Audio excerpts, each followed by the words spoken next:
Bon, bonjour à tous, bonjour à toutes, bonjour à tous. Donc, je m'appelle Stéphane Ginesté, je suis professeur à l'INSA de Toulouse. Les autres membres du jury m'ont fait l'honneur de me désigner président pour cette soutenance.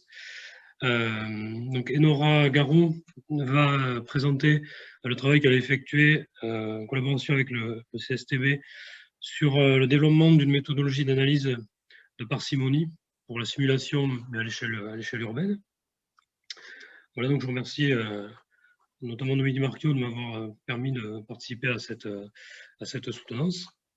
Donc le jury est composé de Marjorie Musy et Christian Hinard qui ont rapporté votre thèse, Darren Robinson qui est examinateur extérieur, Romain Bonap de Rouget, ingénieur de recherche Efficacity, et votre encadrement, donc Vincent Partenu du CSTV, Bruno Duplessis, Thomas Berthoud et Dominique Marquiot de l'École des Mines de Paris.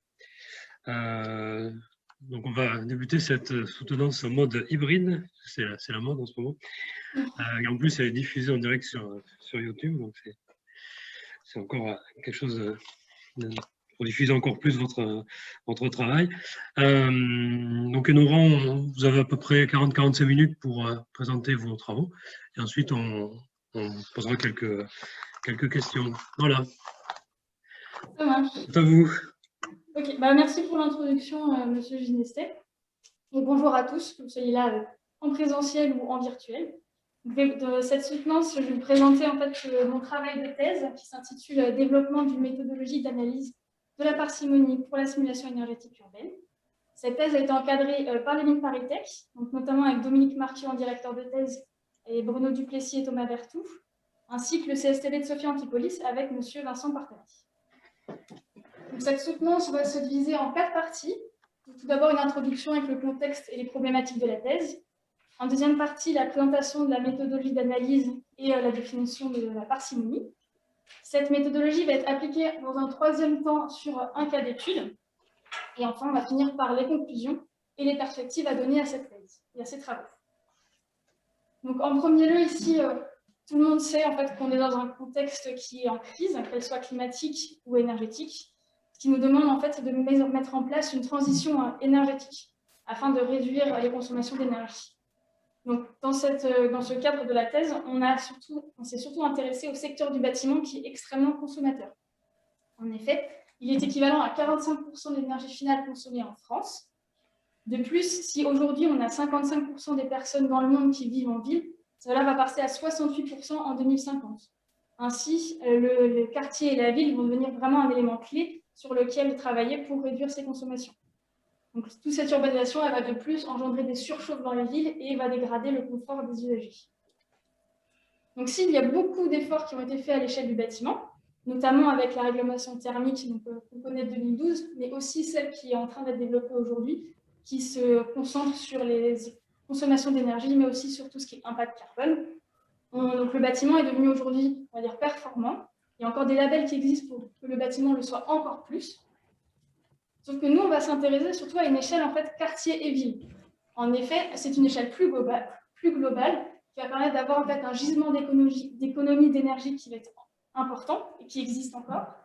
On va pouvoir en fait avoir une mutualisation des solutions et on va pouvoir trouver des solutions de planification à une échelle plus importante, notamment tout ce qui est planification territoriale avec la rénovation des bâtiments ou la mise en place de solutions énergétiques mutualisées.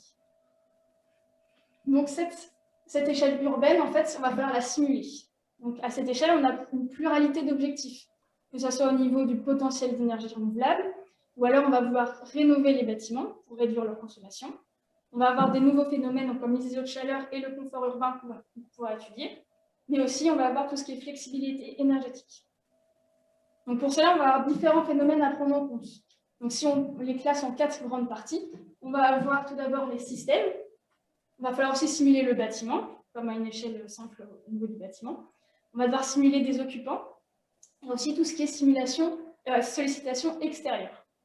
Ainsi, si on résume, en fait, le quartier, c'est vraiment un écosystème urbain qui va être à multi-échelle, c'est-à-dire qu'il va falloir simuler un logement jusqu'à un ensemble de bâtiments. Il va être aussi multi-usage, il va falloir gérer une pluralité d'occupations en même temps. Et enfin, il est multi-énergie. Donc, on va avoir le gaz, l'électricité, énergie renouvelable, mais aussi les réseaux de chaleur urbains qui arrivent. Sauf que cette simulation énergétique, comme c'est à grande échelle, on va avoir quelques limites. En effet, pour cette modélisation énergétique urbaine, on a des données qui sont peu connues. Donc, on va avoir en fait des incertitudes qui vont augmenter dans notre simulation. Ensuite, on va avoir un nombre de bâtiments qui sont importants. Donc, déjà que les données sont difficiles à récupérer, on va aussi avoir en fait un temps de calcul qui va augmenter. Enfin, on a des interactions complexes qui s'ajoutent à celles déjà existantes du bâtiment. Ainsi, on a un nombre de phénomènes à modéliser qui va être croissant. Donc ici, en fait, on va avoir deux problématiques. Une problématique d'enrichissement des données et une problématique de niveau de modélisation. Donc en fait, ça nécessite une analyse globale de la modélisation urbaine.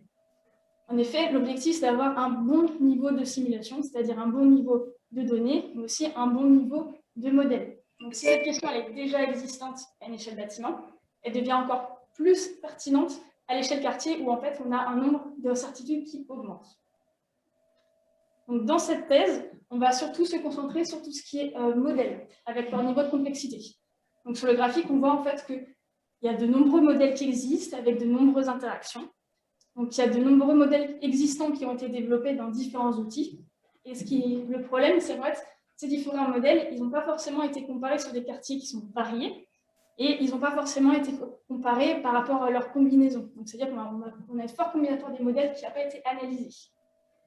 Donc, ici, il va avoir trouvé une méthode. Donc, on a regardé tout ce qui est méthode empirique, sauf qu'il y a un problème, c'est les données. Du coup, en fait, c'est compliqué d'avoir des données de validation à l'échelle quartier. Il va falloir récupérer la consommation de tous les bâtiments ou leur puissance. Mais aussi, on va avoir un manque de précision des données d'entrée. Et du coup, on ne saura pas d'où vient l'erreur. Est-ce que ça vient des données d'entrée ou est-ce que ça vient des modèles? Du coup, on s'est plutôt concentré sur une méthode comparative où on prend en fait un panel de modèles qui sont existants et on va les comparer avec une référence et un outil de modélisation commun. Donc, l'objectif ici, c'est d'avoir un équilibre des contraintes. Donc, on veut une cohérence d'ensemble et on veut un équilibre entre deux tendances de modélisation, c'est-à-dire du toujours plus détaillé où on gagne en précision, au toujours plus simplifié où on gagne en temps de simulation. Ainsi, il va falloir trouver un équilibre entre les objectifs de simulation, la disponibilité et qualité de données, et la modélisation des phénomènes, tout en ayant un temps de simulation qui est acceptable. Ainsi, déterminer ce niveau adapté de modélisation par rapport au contexte, c'est ce qu'on va appeler une modélisation parcimonieuse. Donc, cette modélisation parcimonieuse, elle a deux objectifs. Elle a un objectif orienté utilisateur, c'est-à-dire que l'utilisateur va devoir choisir des niveaux de modèle pour l'outil qu'il utilise, mais aussi une vision développeur de logiciel. Pour lui, ce qui va l'intéresser, c'est plutôt la comparaison des modèles et les erreurs que cela peut engendrer. Du coup, cette méthode, on l'a appliquée sur différents modèles, sur 3 différents thèmes. Donc, on a mis de côté le thème des occupants, car c'est extrêmement lié à tout ce qui est enrichissement des données. Mais par contre, on a regardé au niveau des systèmes tout ce qui est réseau de chaleur urbain, au niveau du bâtiment, la division en zones de chacun des bâtiments. Et enfin, au niveau des sollicitations extérieures, on a regardé la modélisation des masques solaires. Donc, toute cette méthode elle est appliquée sur un outil unique qui s'appelle DIMOSIM, mais elle pourrait être appliquée sur d'autres outils de simulation urbaine. Alors, DIMOSIM, qui veut dire District Modeler and Simulator, c'est une plateforme de simulation dynamique qui a été développée au CSTV et qui permet de modéliser à l'échelle d'un bâtiment, d'une ville ou bien d'un territoire. Il permet en effet de déterminer tout ce qui est demande des utilisateurs, mais aussi tout ce qui est production d'énergie renouvelable, ou alors les réseaux électriques ou de chaleur, et enfin tout ce qui est lié à la flexibilité électrique ou autre. Donc maintenant qu'on a posé les bases du contexte, dans la deuxième partie, on va regarder tout ce qui est parcimonie et comment analyser cette parcimonie pour les différents modèles. Donc tout d'abord, en fait, la parcimonie, cette notion, elle date d'il y a longtemps. Notamment, on avait le moine Occam au Moyen-Âge qui définissait ça comme les multiples ne doivent pas être utilisés sans nécessité. Et aujourd'hui, on a la définition dans le Larousse qui est l'action de mesurer quelque chose au compte-gouttes en se tenant au minimum, ou alors tout ce qui est principe d'économie minutieuse. Donc, si on a plusieurs définitions de cette vision, les différentes études ont aussi essayé de quantifier en fait, ce qu'était la parcimonie. Et pour ça, il y a des critères qui ont été développés. Notamment, on a des critères qui sont classiques, avec par exemple les critères Akake ou bayésiens, qui se basent sur le nombre de paramètres et la différence à la référence, mais aussi des critères qui ont été développés pour s'adapter à des contextes différents, notamment en prenant en compte le temps de calcul ou par exemple des types d'algorithmes. Donc, l'objectif ici, c'est d'équilibrer la précision du modèle avec la complexité du modèle. Or, c'est cette complexité qui est difficile à quantifier et à appréhender, et c'est ce que nous, on va essayer en fait, d'adapter au contexte de la simulation énergétique urbaine. Donc, pour cela, on a regardé au niveau de la modélisation urbaine différentes thématiques. Tout d'abord, on a regardé les paramètres, notamment le nombre de paramètres qui sont nécessaires, leur complexité de récupération ou les incertitudes qu'on peut avoir dessus. En deuxième temps, il y a tout ce qui est lié au modèle, c'est-à-dire le critère de précision finalement du modèle qu'on veut utiliser, mais aussi le nombre de phénomènes qui sont négligés lorsqu'on essaye de modéliser le phénomène étudié. Et enfin, en troisième temps, le temps, c'est-à-dire le temps de développement du modèle, le temps de paramétrage, notamment si le modèle est compliqué, généralement on a plus de paramètres à voir, et du coup, plus le temps est long pour réussir à paramétrer la simulation. Et enfin, le temps de calcul, forcément, de simulation. On a pris en compte aussi tout ce qui est contexte de simulation, c'est-à-dire la précision qui est attendue, qui est aussi liée finalement à l'objectif de simulation, où on va étudier différentes sorties et aussi à différentes échelles, que ce soit au bâtiment, au quartier ou par exemple au logement. Enfin, on peut avoir un temps de simulation qui peut être limite, au-delà duquel on ne peut pas finalement faire cette simulation. Donc pour cela, on a essayé de quantifier cette complexité en prenant en premier lieu les paramètres, c'est-à-dire qu'on va prendre le nombre de paramètres qu'on va pondérer en fonction de leur fiabilité et de leur facilité d'accès. Donc c'est-à-dire, si jamais la donnée est fiable et facile d'accès, il y aura un poids de 1. Si la donnée est presque impossible à récupérer, comme utilise des paramètres par défaut, à ce moment-là, on prendra un poids de 5. En deuxième temps, on prend en compte les hypothèses simplificatrices. C'est-à-dire pour chaque modèle simplifié, on va regarder la différence avec la référence. Donc, par exemple, si jamais on a un modèle de zone thermique de référence qui prend en compte le calcul d'hygrométrie, mais pas les modèles simplifiés, à ce moment-là, on ajoutera une hypothèse simplificatrice à chacun des modèles simplifiés qui ne le prend pas en compte. Enfin, on va falloir regarder tout ce qui est précision. C'est-à-dire cette précision, elle peut être calculée de différentes manières, que ce soit pour un simple pourcentage d'erreur, ou par exemple par l'erreur quadratique moyenne ou sa normalisation. Cela dépend aussi de l'objectif de la simulation voulue. Donc, maintenant qu'on a défini les différentes composantes de notre indicateur, il va falloir créer l'indicateur. C'est-à-dire qu'on les a associés de manière différente, on les a additionnés, soustraits, divisés. Donc on a créé plusieurs indicateurs et on les a testés sur différents modèles d'occupation. Donc cette application sur les modèles, ça a permis aussi de voir comment en fait, la pondération des différents composants ont pu faire varier en fait, la sortie. Donc l'objectif était d'avoir en fait, un indicateur qui est facile à lire, mais aussi un indicateur qui évolue de manière cohérente avec ce qu'on peut attendre et permettant à l'utilisateur vraiment d'adapter celui-ci à son envie. Ce qui nous donne ici un indicateur qu'on va appeler P-delta, qui est en fait la précision plus la différence de paramètres entre la référence et le modèle, plus le nombre d'hypothèses simplificatrices. Le tout pondéré chacun par un poids A, B ou C, permettant en fait de mettre en évidence si quelqu'un veut avoir une précision qui est très importante, il pourra augmenter le paramètre A. Donc maintenant qu'on a notre indicateur, il va falloir développer une méthodologie. Donc il y a plusieurs points clés à prendre en compte. Tout d'abord, on veut identifier des modèles et combinaisons de modèles parcimonieux. Donc on va utiliser P-delta sur différents modèles de la littérature. On veut ensuite comparer en fait, les impacts des modèles sur les sorties de simulation. Donc on va avoir des modèles qui représentent le même phénomène à comparer. Donc on va regarder les effets principaux. Mais on va aussi regarder les combinaisons de modèles pour avoir les intereffets. Et enfin, on veut surtout éviter tout ce qui est compensation d'erreurs. Il va falloir en fait, gérer la combinatoire des modèles. Enfin, on veut avoir des conclusions génériques et du coup, on va avoir une diversification des quartiers et des bâtiments sur lesquels appliquer les modèles. Ainsi, on va essayer de générer une généricité des résultats. Enfin, l'objectif, c'est quand même de transmettre une information pour le choix des modèles parcimonieux, que ce soit à l'utilisateur ou au développeur. Ainsi, il va falloir travailler sur tout ce qui est visualisation des résultats. Donc maintenant qu'on a défini les différents points clés, on propose ici une méthodologie d'analyse de cette parcimonie en 5 parties, que je vais détailler sur les slides suivants.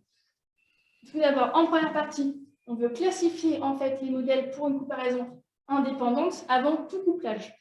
Ainsi, en fait, les différences qu'on va voir ne peuvent provenir que du changement de modèle et pas d'une compensation d'erreur.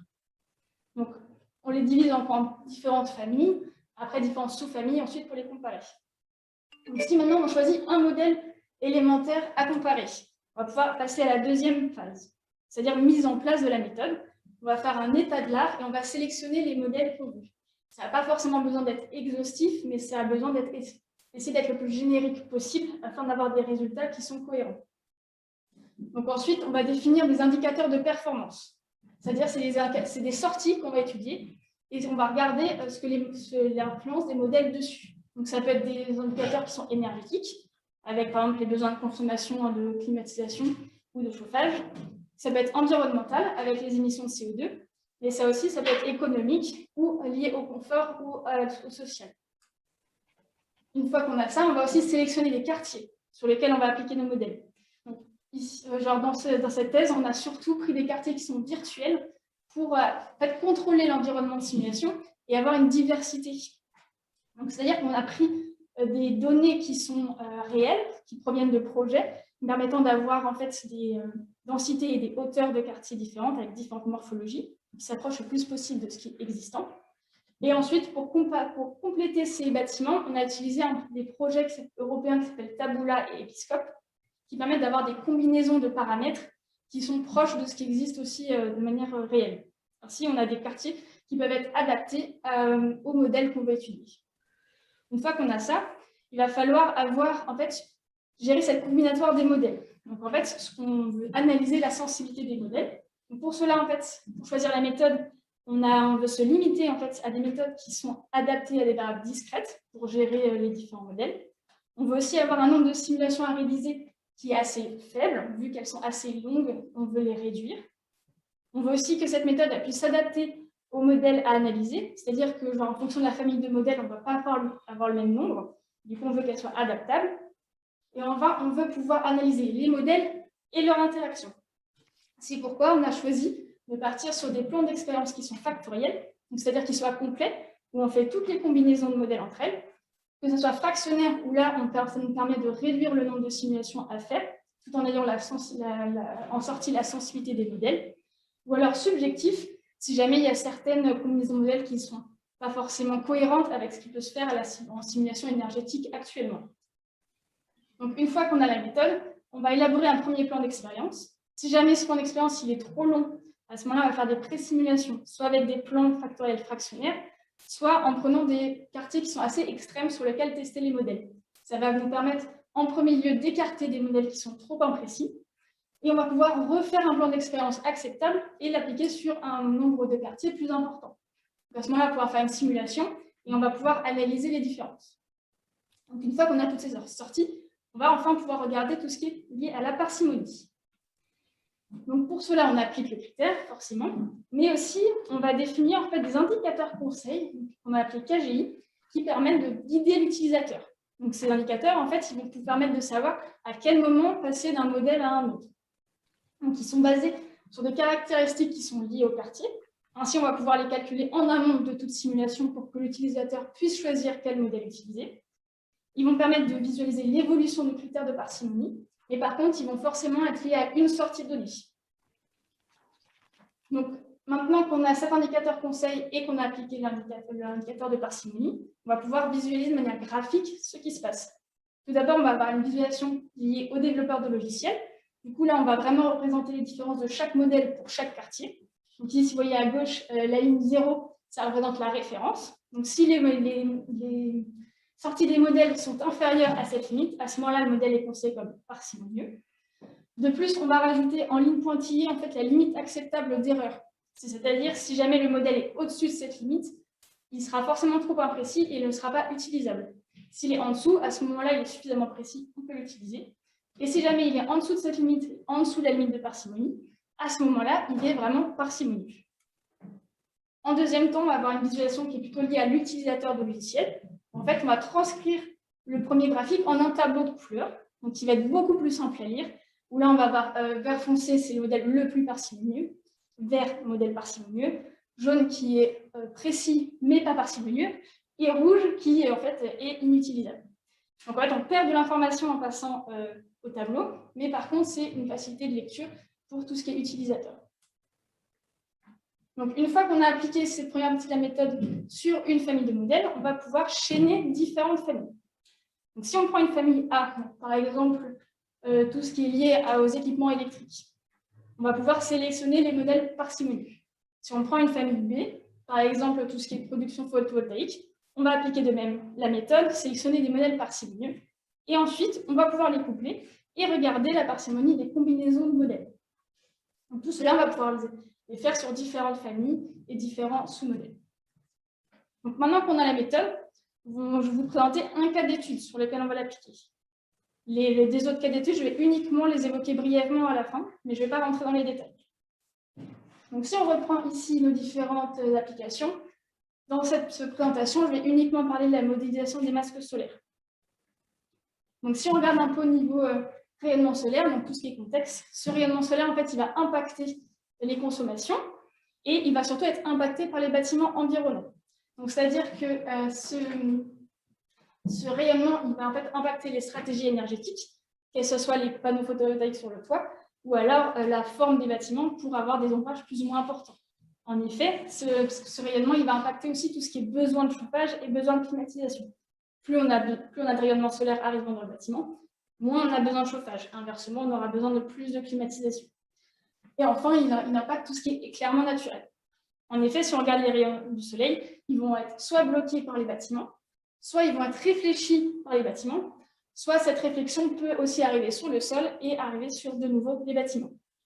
Donc, si on regarde au niveau de la littérature et des différents outils de modélisation énergétique urbain, on va avoir plusieurs méthodes. Donc, on va avoir lancer les rayons. C'est-à-dire ce lancer de rayons, on calcule de manière géométrique et suivant les particularités des façades, où arrivent les rayonnements jusqu'aux zones thermiques qu'on veut étudier. Il y a une deuxième méthode qui est tout ce qui est méthode de radiosité, où en fait on calcule les échanges radiatifs entre les surfaces, le sol et le ciel, grâce aux lois de conservation de l'énergie. Et enfin, on a une méthode qui est plus simple, où en fait on applique uniquement des coefficients statiques de masque sur le rayonnement incident. Ainsi, si on décide que le rayonnement, on n'a que 50% du rayonnement qui arrive sur la façade, on applique un simple facteur sur l'ensemble du rayonnement annuel. Donc maintenant qu'on a regardé ce qui existe dans la littérature, on va pouvoir faire une première sélection de modèles. Donc, dans cette partie, on a sélectionné 3 modèles statiques. C'est d'abord un modèle de masque 0 où on considère qu'il n'y a aucun masque solaire. Un modèle de masque 1 où là on prend un coefficient qui est un peu arbitraire de 0,5, c'est-à-dire on réduit de moitié le rayonnement solaire arrivant dans les bâtiments. Et un modèle statique 2 qui est lié à Smarty. C'est un outil logiciel qui est développé par les mines Paritech et qui utilise la méthode 3CL dans les DPE pour calculer un coefficient aussi statique unique, mais lui dépendant des bâtiments environnants. Et enfin, on va prendre des modèles dynamiques, c'est-à-dire un modèle 3 où on calcule le rayonnement au centre du bâtiment, un modèle 4 où on calcule le rayonnement sur chacune des façades et notamment le toit, un modèle 5 où là on fait de même, mais à ce moment-là par façade d'étage du bâtiment, et un modèle 6 où là on divise en plus les calculs de manière verticale. Et enfin, on a un modèle 7 qui est utilisé. Donc, c'est un modèle qui est développé dans le logiciel DaySim, qui est en partie validé pour le rayonnement solaire. Sauf que ce logiciel est un peu long. De plus, on aimerait avoir en fait tous les modèles qui sont implémentés dans DymoSim.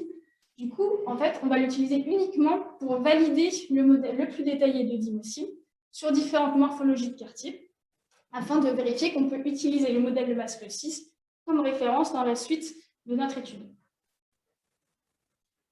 Du coup, si on met en place la méthode, maintenant qu'on a nos modèles, il va falloir créer les quartiers de manière virtuelle. C'est-à-dire qu'on va regarder différentes caractéristiques. Donc, surtout ici, c'est les caractéristiques morphologiques qui vont être les plus importantes. C'est-à-dire qu'on va avoir des densités et des hauteurs différentes. On prend à partir du projet Genius. Et on va prendre des quartiers qui sont en forme de grille, ce que vous voyez ici. Donc, on va en prendre 3 types. Des quartiers qui sont low-rise, avec une faible densité et une faible hauteur. Mid-rise avec une moyenne à forte densité et une moyenne hauteur. Et enfin, high-rise, on va avoir une moyenne à forte densité et une forte hauteur. Donc, ça couvre en fait de la campagne à la ville.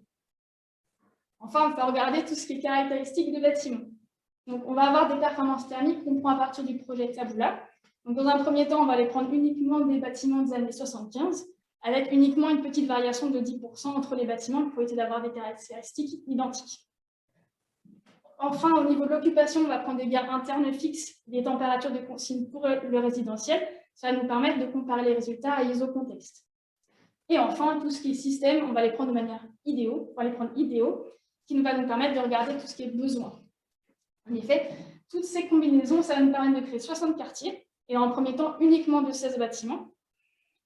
Et on va pouvoir regarder tout ce qui est besoin de chauffage. Donc la sortie étudiée, ça pouvait être autre chose. On aurait pu regarder la puissance maximale appelée par le quartier, ce qui aurait donné d'autres forcément sorties, et du coup des développements d'autres indicateurs conseillés.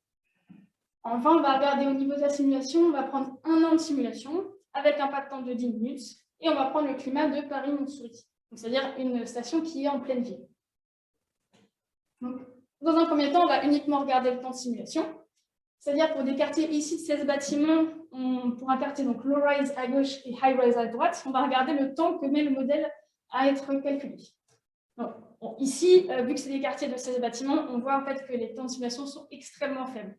La plupart sont inférieurs à la seconde, et c'est uniquement pour des quartiers high-rise et pour des modèles qui sont très détaillés, où finalement on a des temps qui augmentent et on atteint 3 secondes péniblement, et tandis que le modèle 5 est à 1,5 secondes.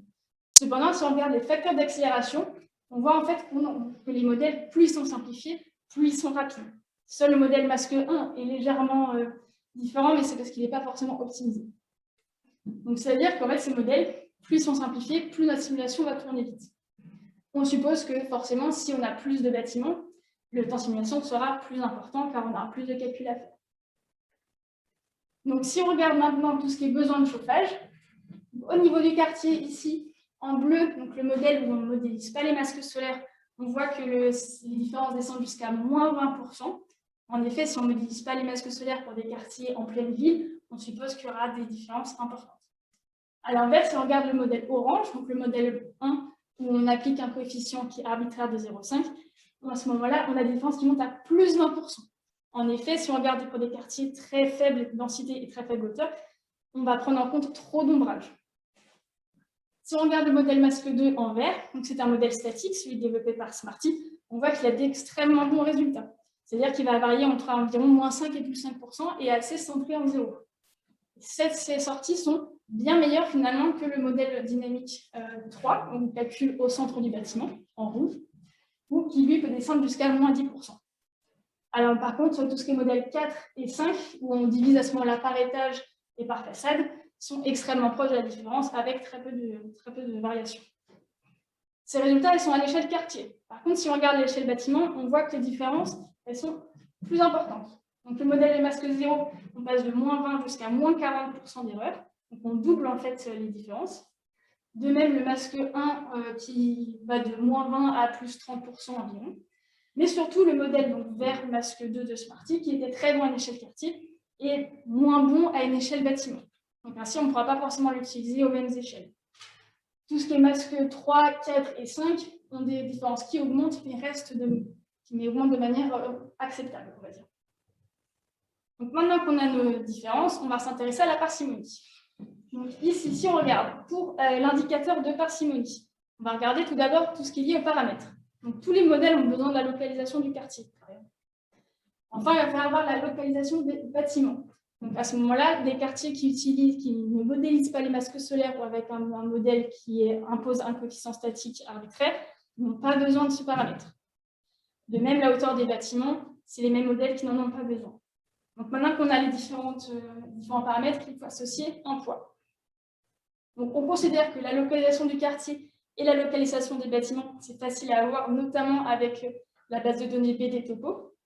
Mais par contre, que la hauteur des bâtiments est un peu moins fiable, notamment parce qu'on ne prend pas en compte tout ce qui est toiture. Donc, maintenant qu'on a ces différents paramètres, on peut regarder tout ce qui est lié aux hypothèses. Donc, tout d'abord, on a des modèles qui ne prennent pas en compte les masques sur la toiture, donc les modèles des masques 0, 1 et 2. Ensuite, on n'a pas forcément de discrétisation temporelle des masques, c'est-à-dire qu'on va appliquer un coefficient statique unique, quel que soit le temps, quel que soit le moment où on soit dans la simulation. Enfin, on a certains modèles qui ne différencient pas sériellement par façade, notamment le modèle dynamique, le premier modèle dynamique. Le modèle de masque Smarty calculant les coefficients statiques suivant le contexte et suivant l'orientation de la façade, on considère ici que cette hypothèse n'est pas forcément liée à ce modèle, et ça peut se discuter. Et enfin, on n'a pas forcément de discrétisation des façades sur ces modèles. Maintenant qu'on a tout ça, on va pouvoir créer le tableau. Donc, c'est-à-dire pour chaque modèle, on va avoir le nombre de paramètres, le nombre d'hypothèses et du coup la complexité associée. En complément, on va considérer que notre limite acceptable d'erreur est de 10% et que les poids sont égaux à 1, c'est-à-dire qu'on ne fait pas d'avantage pour la précision ou pour la complexité. Donc, à partir de ça, on va pouvoir déterminer aussi les KGI, donc les indicateurs conseils. On va utiliser donc des paramètres qui sont indépendants, mais qui sont aussi adaptés au modèle et au quartier qu'on étudie. Donc, ces paramètres, ça peut être des paramètres morphologiques, donc la surface au sol, la densité du quartier, la hauteur des bâtiments, la largeur des routes, etc.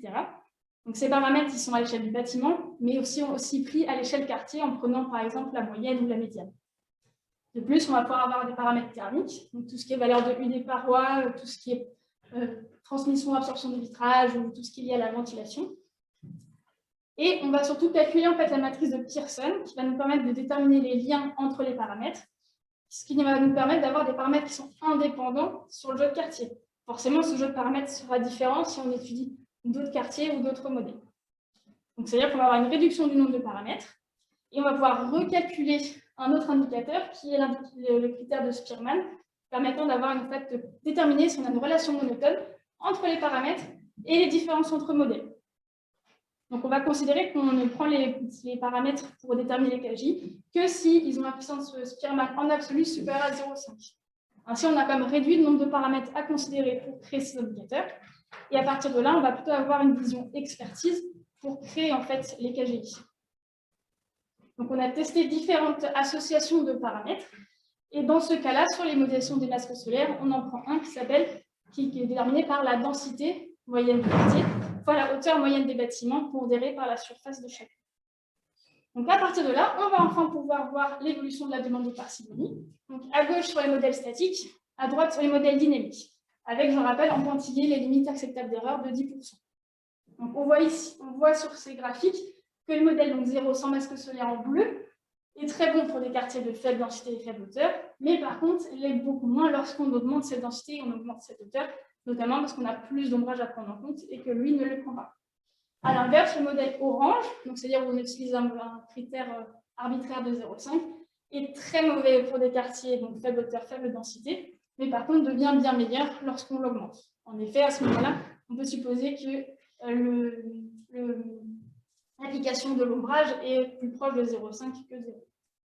Le modèle en vert donc, de Smarty qui est très bon, finalement n'a pas forcément de tendance à part au début, mais reste vraiment très proche de la référence lui aussi. Enfin, au modèle dynamique, on a un modèle en rouge, qui est celui où on calcule le centre du bâtiment, qui pareil est très bon pour les modèles faible densité, faible hauteur, mais qui l'est un peu moins quand on augmente. Les modèles 4 et 5 sont extrêmement proches de la référence. Cependant, on remarque que, quel que soit le modèle, celui-ci n'est pas inférieur à la ligne de 0 qui indique la parcimonie de la référence. Donc, ils ne sont pas forcément les plus parcimonieux.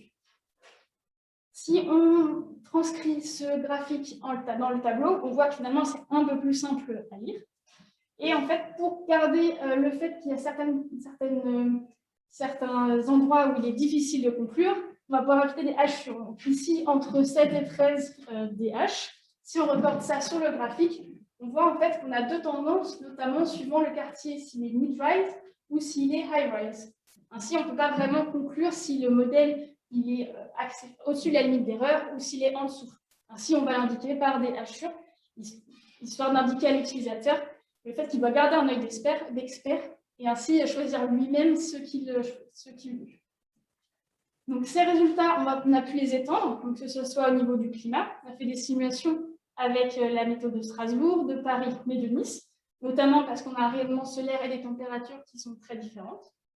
On a testé aussi sur différentes tailles de quartiers, c'est-à-dire de 16 à 121 bâtiments. Notamment, plus on a de bâtiments, moins on a d'effets de bord, c'est-à-dire que les bâtiments sont plus entourés de bâtiments environnants. On a testé aussi différentes répartitions des bâtiments, c'est-à-dire que là, on a vraiment pris des quartiers en forme de grille toute simple, alors qu'on a pu tester en répartissant de manière aléatoire les bâtiments dans le quartier. Et enfin, on a testé différentes performances thermiques. Donc, si on se focalise uniquement sur ce dernier point, on a testé 6 quartiers, c'est-à-dire des quartiers new où on prend des bâtiments performants d'après 2010, donc avec des rénovations thermiques qui sont exigeantes, des quartiers qui sont anciens, avec des bâtiments des années 60-70, ou des quartiers qui sont common, c'est-à-dire avec des bâtiments des années 70-80, ce qu'on a fait initialement, où on a les premières RT. Et enfin, 3 quartiers où on mélange ces bâtiments afin de voir l'impact. Donc, si on regarde les écarts, on voit ici, on voit sur ce graphique, que plus le quartier en fait, est performant, plus les erreurs sont importantes. C'est-à-dire qu'on va devoir en fait, recréer un KGI qui dépend de la performance du quartier pour pouvoir déterminer les modèles parcimonieux. Ainsi, sur ce graphique, vous voyez qu'on a pris un KGI qui est en fait le KGI initial, donc densité fois hauteur, mais aussi qui est divisé par le U du bâtiment. C'est-à-dire qu'on a pris les différentes valeurs de U des surfaces et on en a fait une moyenne. Ainsi, cela prend en compte ces différentes performances thermiques et on peut voir qu'on a différentes tendances. Donc, avec notamment le masque 1, où finalement, il est compliqué d'avoir une conclusion fixe, car on a vraiment 3 tendances suivant les différentes performances des quartiers, nous donnant aussi de même un tableau de couleurs. Donc, si on regarde au niveau de cette modélisation des masques solaires, on peut avoir plusieurs conclusions. Donc, tout d'abord, on n'a pas de modèle plus parcimonieux que la référence. En effet, ils se différencient surtout de par leur temps de calcul, parce que les paramètres d'entrée sont identiques. Ainsi, on peut supposer que plus on a des quartiers de grande taille, plus avec des modèles simples seront intéressants. Enfin, on peut regarder aussi qu'on a des bons résultats des modèles dynamiques, mais aussi du modèle statique 2, ou le modèle de Smarty, à une échelle quartier. À une échelle bâtiment, forcément, cela aura d'autres résultats. Enfin, on a quelques limites et quelques perspectives. Il faudra appliquer aussi ces résultats sur les d'autres morphologies de quartiers présents dans le projet de Genius, notamment, par exemple, en cercle, vous voyez à droite. Et il faudra aussi appliquer ça sur la BD topo pour avoir des géométries de bâtiments plus réelles. Ici, on a pris des bâtiments qui sont cubiques, alors qu'on voit que en fait, les bâtiments peuvent avoir un nombre de façades plus important. Donc, ce que je vous avais dit au début, je vous présente vraiment très rapidement les 2 autres cas d'application. Tout d'abord, le zonage thermique, où on a pris 2 modèles aéroliques, c'est-à-dire avec ou sans ventilation entre les zones, 2 modèles thermiques, c'est-à-dire avec ou sans échange thermique entre zones adjacentes, et 5 modèles de zonage thermique, c'est-à-dire un bâtiment avec une zone thermique, un bâtiment où on prend uniquement 3 zones thermiques, c'est-à-dire la zone du rez-de-chaussée, la zone du dernier étage et un mélange des étages intermédiaires. Un modèle un peu plus détaillé où là, on prend une zone thermique par étage. Et enfin, 2 divisions où là, on considère plutôt les orientations des bâtiments, c'est-à-dire qu'on va prendre une zone centrale, mais aussi une zone par façade, que ce soit sur toute la hauteur du bâtiment ou par étage. Ces modèles, ils ont été couplés notamment au modèle de masque solaire, donnant des combinaisons un peu plus importantes et des tableaux plus conséquents. On a pu aussi appliquer cette méthode sur les réseaux de chaleur. Donc là, c'était un peu une différente approche, notamment parce que le réseau de chaleur est composé de nombreux composants qui sont liés à différents modèles. Ainsi, on a pu comparer 5 familles de modèles avec 2 sous-modèles chacun. C'est-à-dire qu'on a ici utilisé les plans factoriels fractionnaires pour réduire le nombre de combinaisons à étudier. Donc, en conclusion, en général, on a pu développer donc, une méthodologie et notamment, on a défini un critère de parcimonie pour les modèles énergétiques urbains. Donc, ce critère, en fait, il a pris en compte plusieurs variables qui sont liées à la modélisation énergétique urbaine, mais c'est aussi un critère qui permet une analyse multicritère par l'utilisateur grâce aux pondérations. Ensuite, on a proposé une méthodologie d'analyse de la parcimonie qui est reproductible. On pourrait l'appliquer sur d'autres outils. Donc, cette méthode, elle est adaptative. Donc, ça permet en fait, de faire une gestion de la combinatoire des modèles, notamment grâce au plan factoriel. On a utilisé des quartiers virtuels qui nous permettent en fait, de maîtriser le contexte et vraiment d'essayer d'avoir une diversité importante. On a de plus utilisé un unique moteur de calcul pour éviter tout ce qui est compensation d'erreurs. On a pu aussi développer des indicateurs conseils qui sont une aide en fait, pour trouver les modèles parcimonieux pour chacune des familles de modèles, notamment pour en fait, avoir une méthode à 2 facettes, qui soit utilisateur ou développeur de modèles. On a pu ainsi répondre non pas à la devise des Shadocks qui est pourquoi faire simple quand on peut faire compliqué, mais pourquoi faire compliqué lorsqu'on peut faire simple. Donc, cette méthode elle a été aussi appliquée sur 3 familles de modèles que je vous ai présentées précédemment, donc les masques solaires, les zonages thermiques et les réseaux de chaleur. Ces 3 familles ont été combinées sur 2 quartiers réels du département 77 pour en voir l'impact. Et si jamais, par contre, il y a des points de vigilance à avoir dessus, c'est-à-dire que tous les résultats ils sont obtenus avec 10 MOSIM. Ainsi, ils ne sont pas forcément absolus, mais ce qui est intéressant de voir, c'est les comparaisons des modèles entre eux. De plus, il y a des résultats qui sont forcément à compléter. Lorsqu'on a appliqué les quartiers sur les modèles sur les 2 quartiers réels du département 77, on a vu qu'il y a une nécessité de garder un œil d'expert finalement sur les résultats et sur les paramètres d'entrée, et ainsi qu'il faut vraiment faire attention de comment on utilise ces KGI et ces tableaux. Donc, au niveau des perspectives, on en a plusieurs.